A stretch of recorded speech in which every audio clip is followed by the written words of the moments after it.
Na entrevista do dia com Maria Lídia Flandoli, a polêmica decisão judicial de prisão domiciliar para Adriana Anselmo, ré em processo por corrupção e lavagem de dinheiro. Entrevisto a advogada e pesquisadora Maíra Zapater, doutora em Direitos Humanos e especialista em Direito Penal. Muito obrigada, doutora Maíra, por estar conosco. Bom, causou perplexidade essa decisão do STJ de conceder direito de prisão domiciliar a Adriana Anselmo, exatamente pela razão, pela qual ela estava presa em Bangu com acusações de corrupção, lavagem de dinheiro e organização criminosa. O que é que embasou a decisão do STJ? Bom, primeiramente, boa noite, Maria Lídia, boa noite para quem está assistindo. O que embasou a decisão do STJ é uma norma que está no Código de Processo Penal, que foi inserida na lei o ano passado. Ela é uma lei, alteração relativamente nova, ela tem 1 ano, e a lei que fez essa mudança se chama Marco Legal da Primeira Infância. Então, o que está sendo observado nesse caso é o direito dos filhos, não é um benefício para Adriana Anselmo. O filho tem direito à presença da mãe.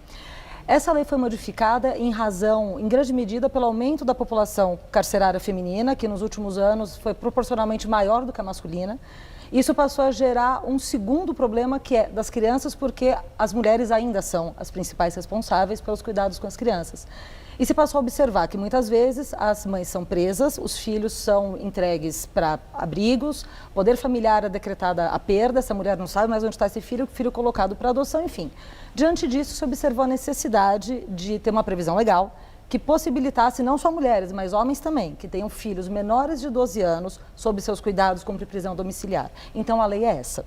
Não é uma lei para beneficiar acusados. É a garantia de um direito da criança. É da criança. É proteção à criança. Exatamente. A ideia é essa dessa lei. É essa, exato. Eu confesso que eu nunca tinha ouvido falar dessa lei. Eu me surpreendi nesse momento com a decisão que favoreceu Adriana Anselmo. Por sinal, acho interessante a gente também trazer a informação que a Procuradoria-Geral da República entrou com um pedido junto ao STJ para reverter a decisão em liminar da magistrada que concedeu a prisão domiciliar. E eles pedem, inclusive, que esse pedido seja julgado numa 6ª turma que é composta por 5 ministros e não por apenas uma pessoa, no caso da liminar, que foi apenas uma ministra. Então, no seu entender, um pedido como esse da Procuradoria da República pode reverter a decisão? Adriana Anselmo pode voltar para Bangu? É possível? Sim, tem essa chance, até porque, por dois motivos, aliás. Essa prisão domiciliar, a que ela está submetida agora, ela substitui uma prisão preventiva. Então, ela não está presa em razão das acusações. A prisão em razão das acusações vai ser lá na frente se ela for condenada.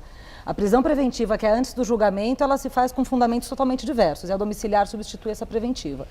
Então, a todo tempo, ela tem risco de perder essa possibilidade da domiciliar e voltar, e depois de condenada, também. O que me causa uma certa curiosidade, assim, um espanto, é essa insistência das autoridades em dizer que ela não teria o direito a estar em prisão domiciliar, porque outras mulheres não têm. Não sei o fundamento do recurso da PGR, porque foi agora à tarde, não sei se é sob esse fundamento, mas quando ainda estava no estado do Rio, o Ministério Público Federal recorreu da decisão de primeira instância e o tribunal ratificou dizendo que não se podiam criar vãs expectativas das demais mulheres, ou seja, já que a gente não aplica a lei para ninguém, também não vão aplicar para ela, quando a lógica tinha que ser inverso. Aplicar para todas as mulheres presas. Bom, e é interessante que a ministra dos Direitos Humanos também teve uma reação pedindo que se aplique, então, a todas as mulheres que estão numa circunstância idêntica, com filhos menores de 12 anos e elas aguardando o julgamento, presas, reclusas. Mas tem uma outra questão, doutora Maíra, que se essa é uma lei de proteção à criança, para garantir à criança o convívio familiar, é todo um cuidado na preservação de um ser que está em desenvolvimento, desenvolvendo personalidade e tal, e que parece muito louvável.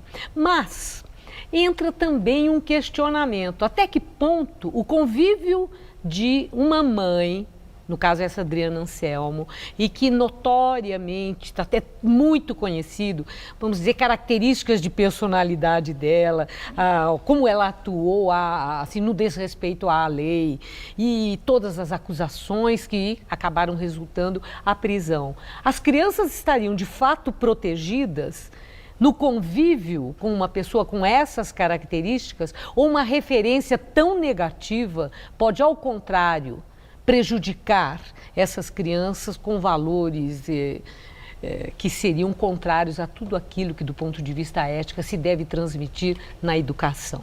Cabe esse raciocínio? Olha, Maria Lídia, eu, de minha parte, não seria tão categórica em julgar a personalidade da Adriana Anselmo. Não a conheço, não estou acompanhando o processo, não vi nenhuma... Pelo que se sabe, pelo que já se e tornou pelo público que se sabe, e foi divulgado. O Estatuto da Criança e do Adolescente, o próprio Código de Processo Penal, com essas alterações do Marco Legal da Primeira Infância, eles procuram justamente fazer um raciocínio contrário a esse que a gente está debatendo aqui.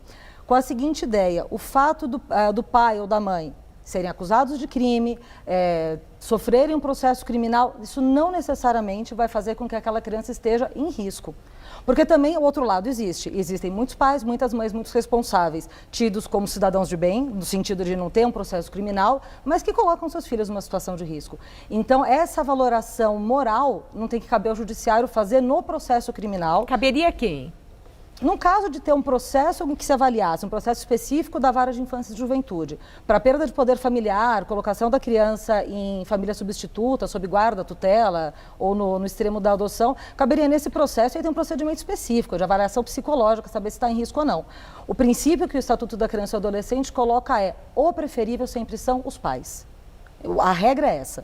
A regra geral seria essa. Tem que ser provado o contrário, que aqueles pais colocam a criança ou o adolescente em risco para que você tenha perda do poder familiar. Quer dizer, provado. A acusação criminal e mesmo o próprio cumprimento de pena não equivalem automaticamente a uma incapacidade de criação daqueles filhos. Certo. Bom, agora, doutora Maíra, ainda em relação assim, à perplexidade, aos questionamentos nas redes sociais, né, se fala muito disso, então há algumas condições para que a Adriana Anselmo, que é mulher do ex-governador, que também está preso em Bangu, essa coisa toda, que ela não possa ter acesso à internet, a telefone, etc. Ela tem algumas restrições, mas eu vi que tem muita gente cobrando. Por que não puseram tornozeleira nela? Por que não houve exigências mais duras, como com outros que estão também aguardando julgamento e foram para prisão domiciliar? Tem explicação?